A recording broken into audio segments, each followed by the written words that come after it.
Akal Waras, karya Soleh. Masuk dunia medsos, tak ubahnya masuk hutan belaka. Semakin jauh berjalan, kian besar peluang tersesat. Tersilau sensasi berita. Lihatlah, banyak yang mudah tertipu. Mereka konsumsi medsos tanpa kritis, hingga tubuhnya lunglai, terbelit labirin tak tertentu.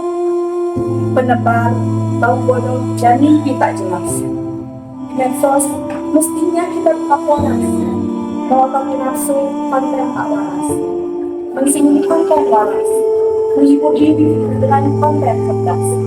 Andai di medsos kita tak lagi bisa waras, di medsos mesti digagas. Mungkin inilah cara yang waras. Terima kasih. 100.002 data pribadi yang diduga telah bocor. Bocoran data kembali terjadi. Seorang siswa SMP di Kabupaten Goa, Sulawesi Selatan menjadi korban perundungan oleh temannya.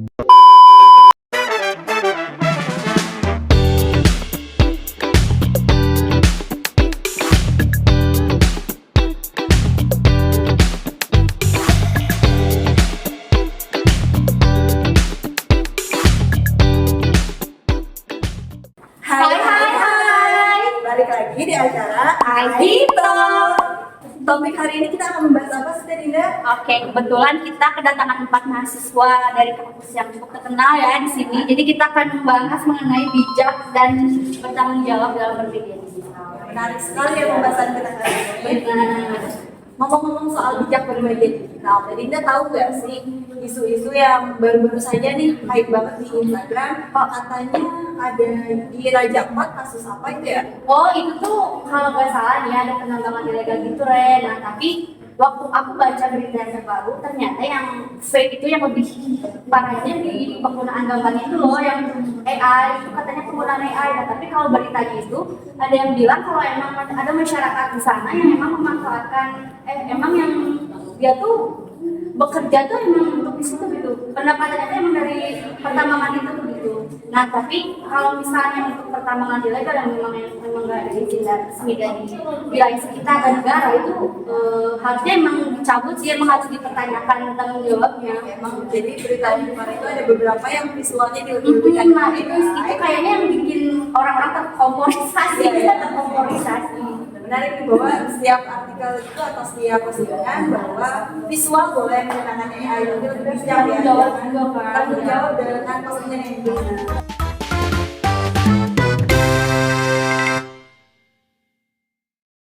Narasumber pertama kita ada Trinu Rizky dan juga Testin dulu. Yeay. Halo. Halo, apa kabar nih sekarang? Alhamdulillah, kabar baik. Alhamdulillah. Kesibukannya apa nih akhir-akhir ini? Kalau kesibukan akhir-akhir ini tuh paling sibuk sama latihan drama angkatan. Iya, dan saya juga sama sibuk perkuliahan dan drama angkatan doang. Namanya juga kita kan anak rantau. Oh, kalau boleh tahu emang Testin dan Tri ini aslinya orang mana? Kalau saya aslinya dari Nias. Kalau saya dari Bekasi. Oh, jauh ya. Ternyata sampai dari Pulau. Iya, sepeda negara. Dia lagi Bekasi ya? Ini udah negara. Udah berapa lama nih sekarang tinggal di Cimahi? Kalian ngerantau dari semester awal atau bagaimana? Iya, dari semester awal sih, ya 2 tahunan kurang lebih ya. Kita kan udah semester 4 2 tahun berarti. Iya, ya, sama. Kalau boleh tanya nih, gimana sih kesan kamu selama kamu tinggal di Cimahi gitu, di daerah Jawa Barat?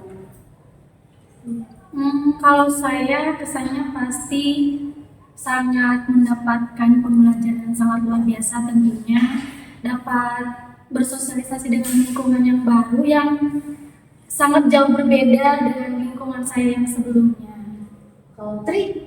Sama sih paling kayak beradaptasi dulu kan ya waktu kesini tuh, menyesuaikan bahasa juga kan, kayak kita tuh kadang bingung juga gitu ya. Bekasi dari Jawa Barat kan, Bekasi mah Beda. Masih mau pakai Sunda, tahunya ya. Nah terus Perbedaan yang testing sama Tri rasain nih ketika berada di daerah Cimahi dan Nias tuh dan Bogor, apa perbedaannya? Kalau perbedaannya sih paling cuaca sih. Oh iya benar sekali. Panas banget. Hujan panas, benar. Habis hujan nih langsung cerah lagi. Kalau di Nias bagaimana? Kalau saya sih yang paling ininya bahasanya sangat jauh-jauh berbeda ya. Bahasa Sunda dengan dia sangat jauh berbeda. Terus lingkungannya yang saya dari kampung yang kecil sekarang ke tempat yang lebih ramai, jadi lingkungannya juga makin luas seperti itu. Oh, saya penasaran nih selain dari cuaca ya bahasa juga kalau mengenai digitalisasi perkembangan teknologi beda nggak sih di daerah kalian yang di Cimahi saat ini? Kalau saya pastinya sangat berbeda sekali teknologi, khususnya perkembangan teknologi di sini penggunaan media digital dengan yang dunia di kampung saya. Soalnya kalau di kampung saya tuh masih sedikit yang menggunakan teknologi. Jadi pemahaman kita tentang media digital itu masih sangat tinggi. Oh gitu. Nah, dari perbedaan yang signifikan itu ya, gimana sih cara Tri dan Testin untuk bisa beradaptasi di lingkungan yang terbilang baru lah ya bagi kalian? Oh, iya. Tentunya awalnya memperhatikan dulu lingkungannya, melihat bagaimana orang-orang melaksanakan kegiatannya di sini yang 90% menggunakan media digital tentunya.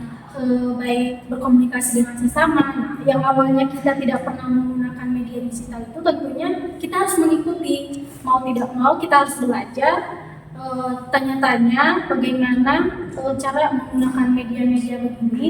Jadi dari situ kita mulai belajar dan menyesuaikan dengan lingkungan di sini. Kalau Tri sendiri gimana?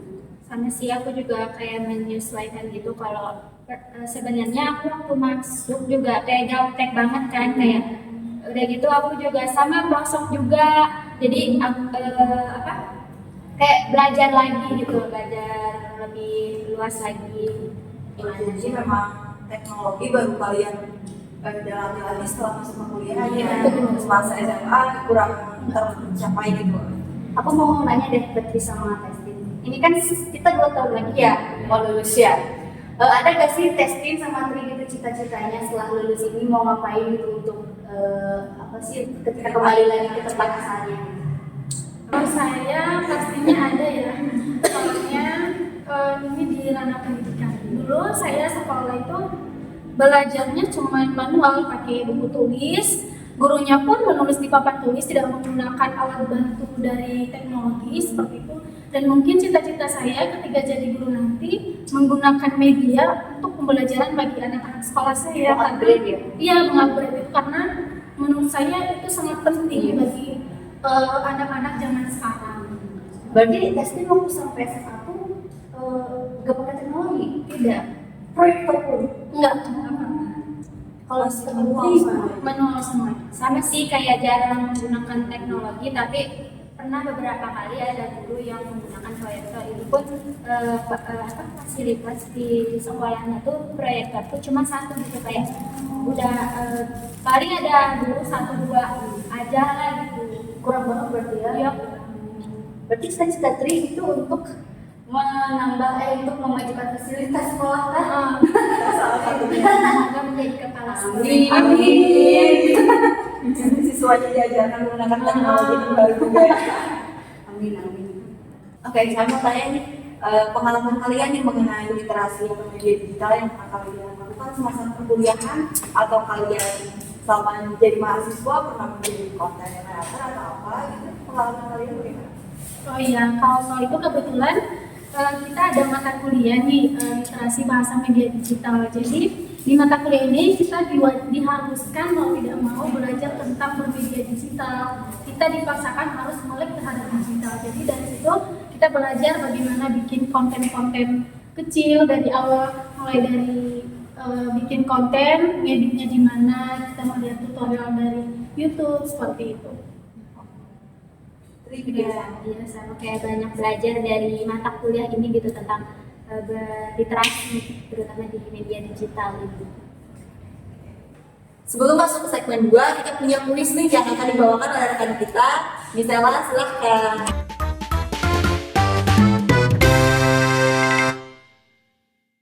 Sebelum masuk ke sesi selanjutnya, di sini ada kuis untuk pemirsa yang beruntung.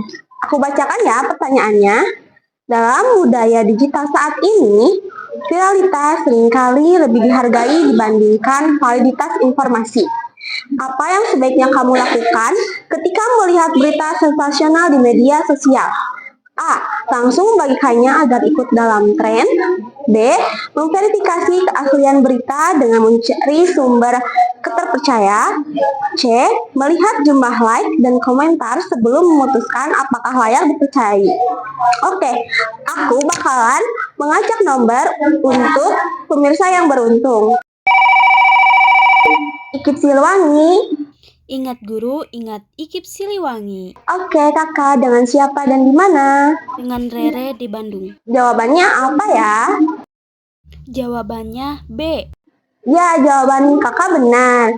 Kakak mendapatkan uang senilai 500.000 dan dapat diklaim di nomor di bawah ini. Terima kasih. Seru banget ya perbincangan kita hari ini. Terima kasih banget buat Tri dan Testi karena udah bersedia ya di waktu-waktu mau mepet UAS ya. Iya, udah jadwal-jadwal UAS, bersedia banget mau jadi narasumber kita. Bersedia untuk sharing pengalamannya sebagai anak rantau ya, sebagai anak rantau perbedaan teknologi terutama ya di daerah-daerah asalnya dan juga di Cimahi sekarang ini. Oke, terima kasih. Semoga apa yang tadi diharapkan mau jadi guru yang bisa memfasilitasi dengan digitalisasi dan segala macamnya bisa tercapai. Amin. Dan nanti bisa bertemu lagi semoga di episode berikutnya ya. Oke, terima kasih. Terima kasih Tri dan Testi. Mari. Bye-bye.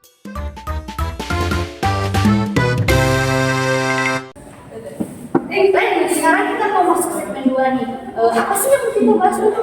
Ya, pada segmen 2 ini kita nanti akan membahas mengenai bijak dan bertanggung jawab dalam media digital. Masih cukup bersinggungan ya sama yang segmen pertama tadi. Ya, bersinggungan. Kalau segmen pertama tadi lebih ke pengalaman ya, ada beberapa situasi kondisi yang memang berbeda. Jadi bagaimana sih pemanfaatan fasilitas tersebut? Nah, sedangkan pada segmen kedua ini kita akan mewawancarai narasumber kita yang tidak kalah menarik dan akan membahas kasus-kasus terbaru ya tadi kita ya.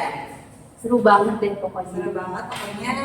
Ren, kamu tahu gak, ada nih dulu ramai banget tuh kasus yang bikin geger di Indonesia.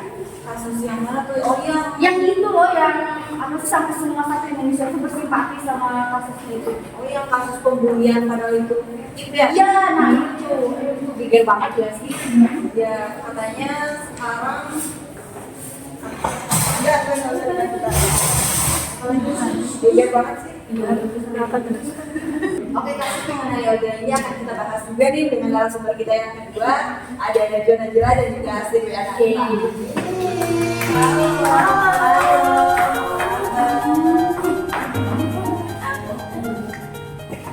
Langsung duduk aja. Iya, langsung duduk. Terima kasih ya. Oke, sebelum kita masuk ke sesi diskusi bersama narasumber kita yang keren-keren ini ya, kita bakal nampilin dulu tayangan mengenai kasus yang sempat kami singgung tadi ya. Silakan video berikutnya. Pelajar yang berlaku sadis terhadap AU. Mereka menuntut hukuman setimpal untuk para pelaku. Yang akan dialami oleh Audrey saat ini dan setelah mengalami pengeroyokan. Ya, lalu bagaimana masyarakat dan juga khususnya keluarga membantu pemulihan trauma Audrey? Presiden Joko Widodo prihatin atas kasus dugaan pengeroyokan yang menimpa siswa atau siswi SMP di Pontianak. Jokowi menyatakan telah memerintahkan Kapolri tegas untuk menangani kasus tersebut. Miris banget ya kalau ingin kasus-kasus yang kayak gitu. Bagaimana nih tanggapan kalian mengenai video yang bagus? Kalau dari aku pribadi ya, mungkin kita harus lebih sabar lagi terhadap informasi yang kita dapatkan. Memang kan kasusnya itu kasus bukan pelecehan ya, pembulian ya lebih tepatnya. Nah, kasus pembulian cuman ada beberapa informasi yang dilebih-lebihkan gitu. Kita sebagai orang yang nggak terlalu dekat, apalagi rumahnya jauh juga, terkendala jarak juga, harusnya bisa lebih menggali informasi, mencari tahu lagi apa yang sebenarnya terjadi gitu. walaupun sih emang reaksi kita sebagai netizen juga dibilang salah juga nggak terlalu salah ya, karena apa ya, itu kasus gitu, kita reaction atas kasus tersebut ya, intinya kita berempati kan gitu, nggak bisa disalahkan juga gitu. Kalau menurutku kurang lebih sama ya kayak Teh Najwa, tapi reaksi kita juga nggak salah, nggak sepenuhnya. Menurutku emang bener-bener nggak salah karena kita tahunya tuh dari satu sisi aja gitu ya, belum semua terungkap. Menurutku nggak apa-apa banget kalau kita misal berempati ke korban terlebih dahulu sebelum kita tahu faktanya gitu. Kayak kita ngeliat kalau kita tuh punya empati yang besar terhadap si korban, tapi menurutku pembulian itu sangat disayangkan sekali, apalagi dengan berita yang diunjukkan. apalagi hoax gitu. Masih di pertanyaan cukup sama sih ya. Dulu kan kita tuh gak tahu ya sebelum kasus itu tuh ternyata bohong lah ibaratnya gitu, buat scamming ya. Nah sekarang setelah Najwa sama Asti gitu tahu berita yang sebenarnya, kalian respons pertamanya setelah tahu berita itu gimana sih? Lebih ke kaget sih kalau aku ya, lebih shock aja, karena maksudnya empati kita tuh gak dipermainkan gitu. Terus apa sih, kan awalnya tuh kasus perundungan, pembulian segala macam, tapi ternyata ketika diselidiki oleh pihak berwenang, kasusnya tuh tidak sekompleks itu gitu. Hal-hal yang dilakukan atau hal-hal yang menimpa Audrey itu nggak semuanya betul gitu, dan juga ada beberapa kasus yang ternyata dilebih-lebihkan banget gitu. Terus aku tuh mikirnya kayak, berarti empati kita tuh lagi dipermainkan aja gitu. Bener sih, aku setuju banget yang empati itu dipermainkan, dan menurutku itu bisa mengurangi rasa percaya kita gitu ya terhadap berita-berita yang beredar. Menurutku itu ada sisi negatif dan positifnya. Pertama, kita nggak langsung percaya gitu ya terhadap berita-berita yang bersebaran, tapi di sisi lainnya misal ada korban yang speak up, kita jadi susah percaya gitu, susah ngasih support dia karena kita nggak tahu nih di belakangnya gimana. Tapi kalau misal ternyata itu tuh beritanya asli, kan kasihan juga ya ke korbannya gitu, susah dapat support dari orang-orang, apalagi digital ini nakal ya. Terlebih juga kan di sini posisinya kita memposisikan menolong Audrey dengan sampai naikin hashtag Lebih banget ya waktu di Twitter. Terus tapi ternyata malah empati ataupun rasa kasihan kita, rasa ingin menolong kita tuh malah dipermainkan gitu karena ramainya itu. Terus malah dilebih-lebihkan juga beritanya, kan kasihan juga yang tadinya menjadi pelaku akhirnya berubah menjadi korban juga gitu. Nah, dari kasus itu sih, bagaimana sih cara kalian menilai isu-isu atau konten yang ada di media digital? Apalagi sekarang kan banyak ya akun media yang katanya tuh informatif gitu, padahal ternyata riset yang dilakukan pun nggak utuh gitu. Terus apa sih yang bisa menjadikan berita yang dikasih itu, yang disebarkan itu ternyata bisa jadi hoax gitu. Nah, terutama yang bikin khawatirnya tuh sih kalau misalnya ini berdampak orang-orang awam yang memang baru terjun ke dunia media digital, media sosial, digitalisasi itu, terus belum bisa menyaring informasi dengan baik, jadi iklan mentah-mentah gitu, berita yang ada. Kalau menurut aku pribadi ya, karena kita tuh sering banget berpelajar di dunia media gitu ya, apalagi dunia maya, harusnya hal kayak gitu tuh udah menjadi basic manner gak sih? Maksudnya udah menjadi tanggung jawab sendiri, terus juga udah lebih aware lagi terhadap informasi-informasi yang disampaikan gitu. Apalagi kalau misalkan sekarang ada kasus nih, misal contoh, nah pasti orang-orang terdekat dari kasus tersebut juga pasti akan memberikan komentar gitu di tweet tersebut, apalagi kalau misalkan di X gitu. Nah kayak ini aku tetangganya segala macam, nah, mungkin kita bisa konfrontir atau mungkin kita bisa mendalami informasi gitu, bener nggak sih ada kasus ini ya, biar nggak terjadi lagi kasus seperti Audrey.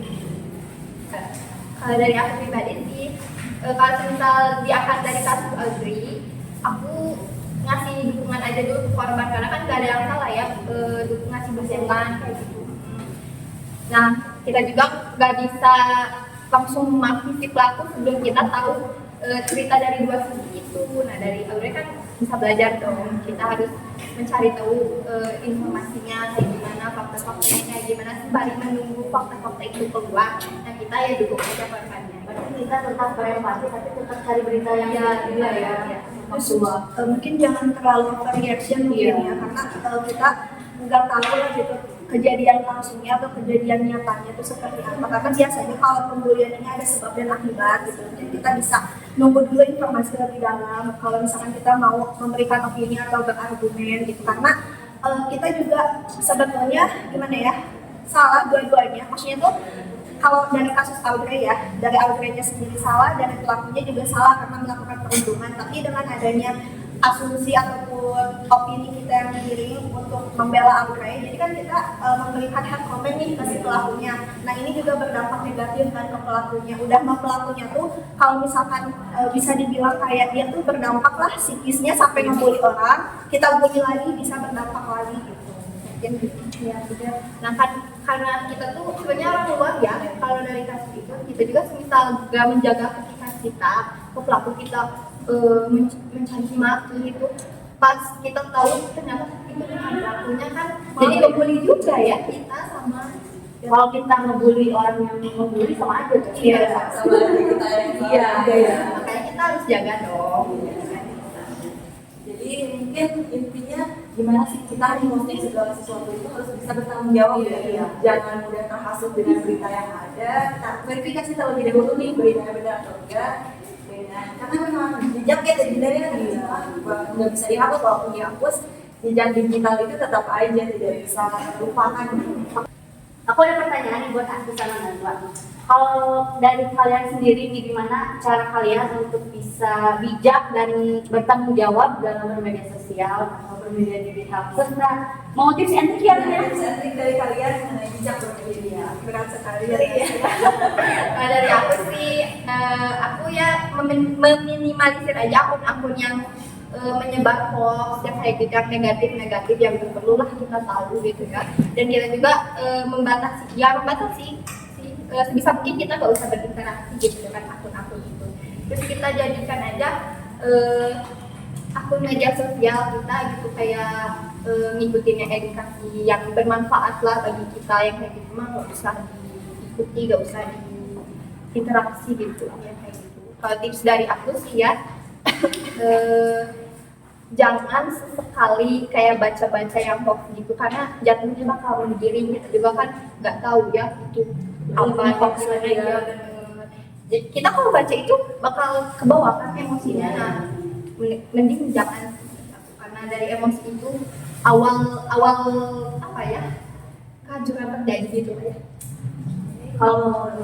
Kalau menurut aku sih tanggung jawab itu harusnya udah tertera dalam dirinya sendiri gitu. Ketika kita main sosmed, ketika kita menggunakan sebuah platform yang notabene itu global luas gitu, harusnya tanggung jawab itu sudah ada di benaknya sendiri gitu. Cuman mungkin cara bertanggung jawab yang paling sederhana adalah dengan menjaga ketikan kita gitu. Kayak misal ada isu apa, ini kita bisa kayak oh bagus atau mantap dulu aja kalau misalkan nggak bisa menggali informasi lebih dalam gitu. Tapi kalau misalkan kita mau beropini, berargumen, itu sangat dibolehkan asal dengan validitas data yang real gitu.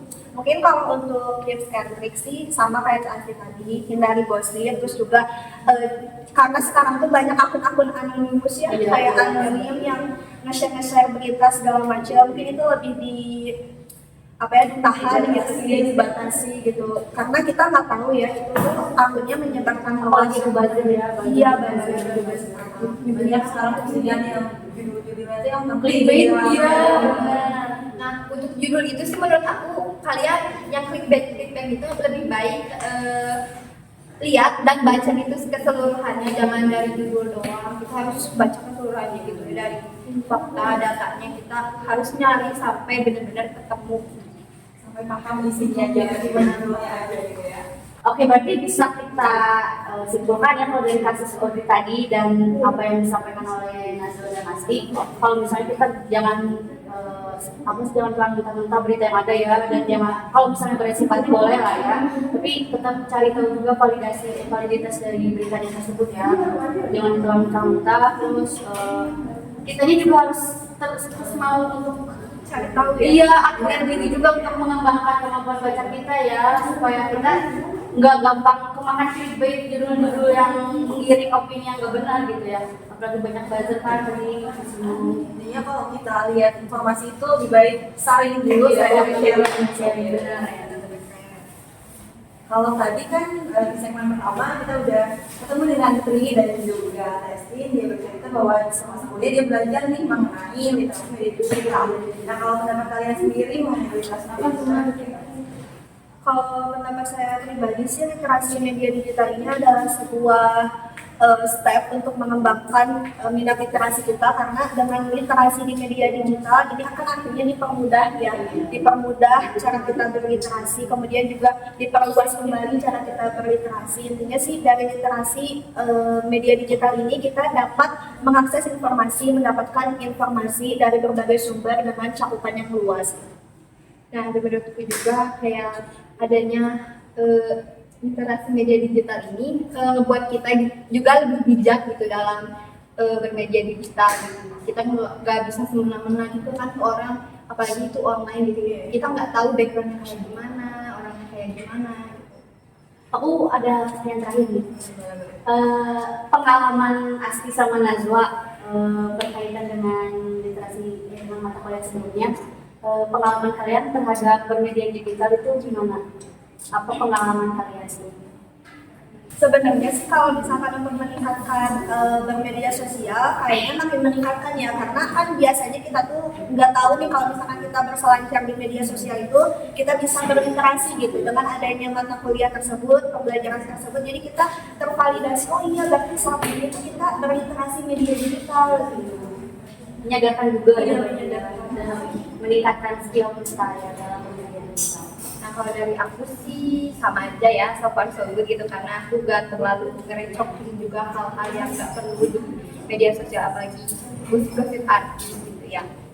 Nah untuk minat atau untuk minat konten itu sejujurnya ada, soalnya aku pernah bikin kayak apa ya, di aplikasi Medium gitu untuk menulis gitu, menulis puisi, prosa kayak gitu ya. Untuk kita aja sih. Iya. Berarti benar emang buat literasi menulis ya, tulisan dan bacaan. Berdasarkan tadi diskusi tadi mengenai kasus Audrey, berarti kita bisa mengambil kesimpulan bahwa sebisa mungkin kita itu harus bijak dalam bermedia ya, baik itu digital, sosial dan sebagainya. Jangan dulu mudah terpancing dengan opini-opini yang tersebar di media. Kita harus bisa untuk sharing terlebih dahulu sebelum sharing. Oke, terima kasih ya kepada Teh Najwa dan Teh Asti yang sudah bersedia untuk berbicara mengenai Seru banget. Terima kasih ya.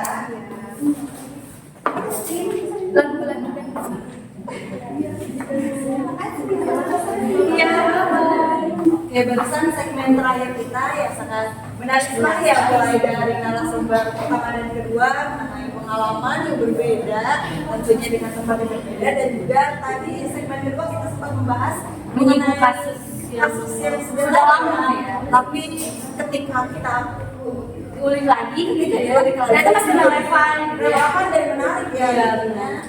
Pesan untuk kita semua bahwa selalu bijak dalam bermedia sosial, bijak dalam bermedia digital, salinglah sebelum sharing, karena ketika kamu menjadi tanggung jawab. Sekian dari kami. Saya Dinda Febrian, saya Retno Haini. Terima kasih dan sampai jumpa. Akhir talk berikutnya. Bye. Thank you.